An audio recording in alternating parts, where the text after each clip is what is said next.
अगर आप लोग हमारे चैनल पर नए हैं तो प्लीज चैनल को सब्सक्राइब करो और ऐसे पार्टनर की वीडियो देखने के लिए बेल आइकन को ऑन करें। ठंड में एक बहुत बड़े गंदे नाले के बिल्कुल किनारे तंबू बनाकर मुकेश का पूरा परिवार रहता था। उसके परिवार में उसकी बीवी ममता, उसके 2 बच्चे विक्की और चुटकी, इसके अलावा उसकी बूढ़ी माँ भी उसी तंबू में रहती थी। एक शाम मुकेश कुछ सब्जियां लेकर घर पहुंचा। मम्मी, दादी माँ, देखो पापा सब्जी लेकर आए हैं। आज हम भी खाना खाएंगे। अभी तो आपकी नौकरी लगी 1 महीना भी नहीं बीता, सब्जियां लेकर कैसे आ गए? ममता, वो सब छोड़ो, तुम जल्दी से खाना बनाने की तैयारी करो। तुम लोगों ने 2 दिन से खाना नहीं खाया है। तंबू के बाहरी नाले से सटा हुआ उन लोगों ने मिट्टी का चूल्हा बना रखा था, जिस पर ममता खाना बनाने लगी। पूरा परिवार खाना बनता देखकर भी खुश हो रहा था, क्योंकि उन्हें भूख की असली कीमत पता चल चुकी थी।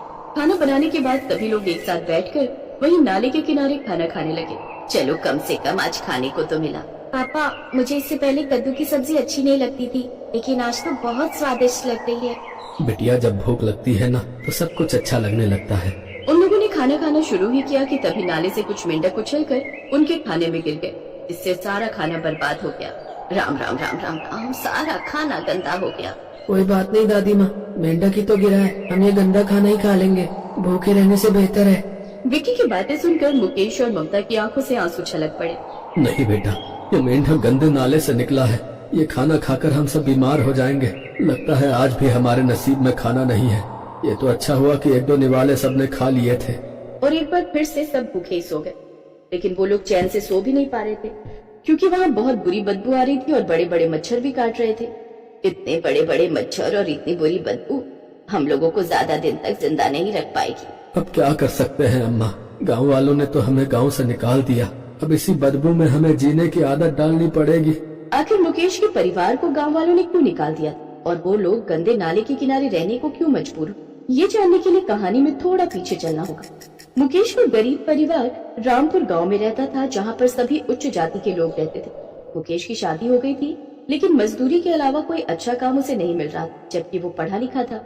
फिर एक शाम मुकेश गाँव की चाय की टपरी पर बैठकर अखबार पढ़ रहा था। सरकार की तरफ से साफ सफाई कर्मचारियों की जगह निकली है। चाचा, ये अखबार मैं आज भर के लिए अपने घर ले जा सकता हूँ? हाँ ले जाओ, वैसे भी अब तो शाम हो चुकी है, पूरा अखबार मैंने पढ़ लिया।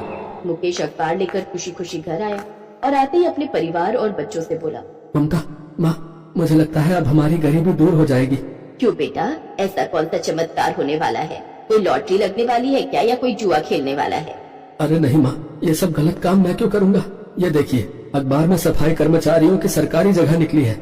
मैं तो पढ़ा लिखा हूँ, क्यों न मैं भी इस नौकरी के लिए आवेदन कर दूं? वो तो ठीक है बेटा, लेकिन अगर गांव वालों को पता चल गया कि तू सरकारी नौकरी के नाम पर गंदे नाले साफ करता है, तो कोई हमारे घर की तरफ झांकेगा भी नहीं। या ये भी हो सकता है कि गांव वाले हमें अपने गांव से ही निकाल दें। माँ, मेरी नौकरी इस गाँव में थोड़ी ना लग जाएगी, और हम गाँव वालों को बताएंगे नहीं कि मेरी नौकरी लग गई है।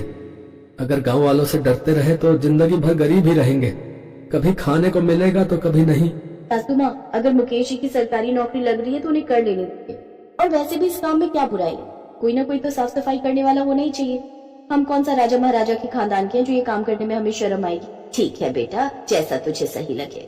अगले दिन सुबह सुबह मुकेश ने जाकर जमादार की नौकरी के लिए फॉर्म भर दिया। कुछ ही दिनों बाद एग्जाम हुए, जिसमें मुकेश पास हो गया और उसके गाँव से 50 किलोमीटर दूर शहर के पास जमादार की नौकरी लगी। अब वो सड़कों पर झाड़ू लगाता था या फिर गंदे नाले नालियाँ ये सब साफ करता था। शाम को मुकेश मिठाई लेकर अपने घर पहुंचा। माँ माँ माँ, तेरे बेटे को नौकरी लग गई माँ। आज के बाद इस घर में कोई भूखा नहीं रहेगा और मेरे बच्चे भी पढ़ लिख कर अच्छा नाम करेंगे एक दिन। ममता ममता ममता, अरे तेरे पति की नौकरी लग गई रे ममता। अब तुम भी अच्छी अच्छी साड़ियाँ पहनोगी, अच्छे अच्छे झुमके पहनोगी। ये लो मिठाई खाओ माँ। क्या बात है पापा, आपने तो शशि कपूर को भी पीछे छोड़ दिया। मुकेश अपने परिवार के साथ नौकरी लगने की खुशियाँ मना ही रहा था कि तभी उनके गाँव का एक आदमी उनके घर आ गया। अरे क्या बात है मुकेश, है भाई? किस बात की खुशी मना रहे हो भाई? अरे कहीं तीसरा मेहमान तो नहीं आने वाला है इस घर में, है भाई? मुकेश अपनी नौकरी के बारे में बताने ही वाला था कि तभी ममता ने रोक दिया। अरे नहीं भाई साहब, ऐसी कोई बात नहीं है। दरअसल मेरे मायके में मेरे भैया को लड़का हुआ, बस इसी बात की खुशियाँ मना रहे थे हम लोग। अच्छा अच्छा, अरे मुबारक हो भाई आप लोगों को। है मैं इधर से गुजर रहा था, आप लोगों के हंसने की आवाज सुनी तो अंदर आ गया। अच्छा मैं चलता हूँ, बीवी ने दूध मंगाया चाय बनाने के लिए, ठंड बहुत पड़ रही है ना। इतना कहकर वो आदमी वहाँ से चला गया। उस दिन मुकेश का परिवार पहली बार बहुत खुश था। मुकेश हर रोज सुबह सुबह नौकरी पर निकल जाता। अभी नौकरी करते हुए उसे सिर्फ 5 दिन ही बीते थे कि उसे नाला साफ करते हुए गांव के उसी आदमी ने देख लिया। अरे ये तो मुकेश है, ये जमादार वाला काम कर रहा है। लगता है उस दिन ये लोग इसी की खुशी मना रहे थे। हमारे गांव में सब अच्छे लोग रहते हैं, इस जमादार को हमारे गांव में रहने का कोई अधिकार नहीं।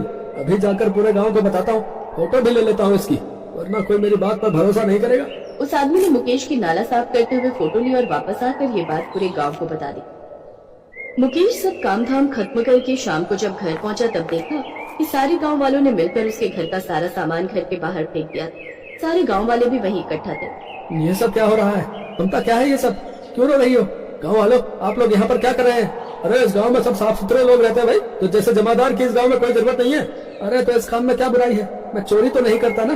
अरे हमने कब कहा कि इस काम में कोई बुराई है? लेकिन एक जमादार इस गांव में नहीं रह सकता। अपना सामान उठा और निकल जाए यहाँ से।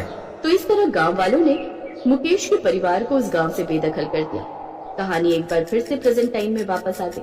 मुकेश का परिवार तंबू के अंदर ही था कि तभी वहाँ पर सुबह सुबह बहुत सारे म्युनिसिपालिटी वाले लोग आ गए और उसका तंबू उखाड़कर नाले में फेंक दिया।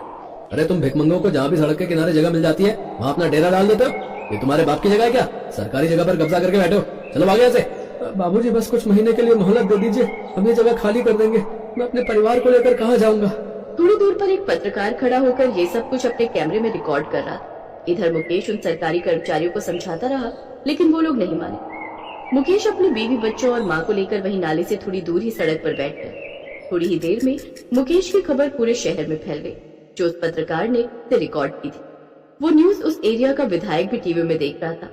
एक सरकारी म्युनिसिपैलिटी के आदमी ने एक गरीब परिवार पर किया जुल्म। ये गरीब आदमी मोहलत मांगता रहा, लेकिन उस आदमी ने गरीबों का तंबू उठाकर नाले में फेंक दिया। वैसे तो नेता कहते हैं ये पूरा देश हमारा है, ये देश हमारी माता है, और इस देश की धरती पर एक गरीब आदमी अगर अपना तंबू बना ले तो उसके साथ ये व्यवहार किया जाता है। तो इसका मतलब हम क्या समझे? ये देश हमारा नहीं है। इसका मतलब तो यही हुआ कि ये देश हमारा नहीं बल्कि सिर्फ सरकार का है। देश में एक आम आदमी की जमीन सिर्फ उतनी ही होती है जितनी वो पैसे देकर खरीदता है। सरकार को और विधायक जी को इस बारे में सोचना चाहिए। ये खबर सुनते ही विधायक उसी वक्त मुकेश के पास पहुंचा। आप हमारे देश के नागरिक हैं, हमारे आदमियों ने आपके साथ बदसलूकी की, इसके लिए मैं माफी चाहता हूँ। मुकेश जी, आप भी सरकारी कर्मचारी हैं, मैं आपको पहचानता हूँ। चलिए आप हमारे साथ चलिए, आपको रहने के लिए सरकारी घर दिया जाता है। अब मुकेश को रहने के लिए एक बहुत अच्छा सरकारी घर मिल गया। वहाँ पहुँचते ही राशन पानी सब कुछ मौजूद था। चलो ये अच्छा हुआ कि सरकार ने हमें बिल्कुल एकांत में घर दिया। यहाँ न मच्छर काटेंगे और न गंदगी है, न ही कोई आसपास हमें ताने मारने वाला है। भगवान कभी न कभी सुनता जरूर है। ये बात आज सच हो गई। अब सरकारी घर में मुकेश अपने परिवार के साथ खुशी खुशी रहने लगा और नौकरी तो उसकी पहले ही लग चुकी थी।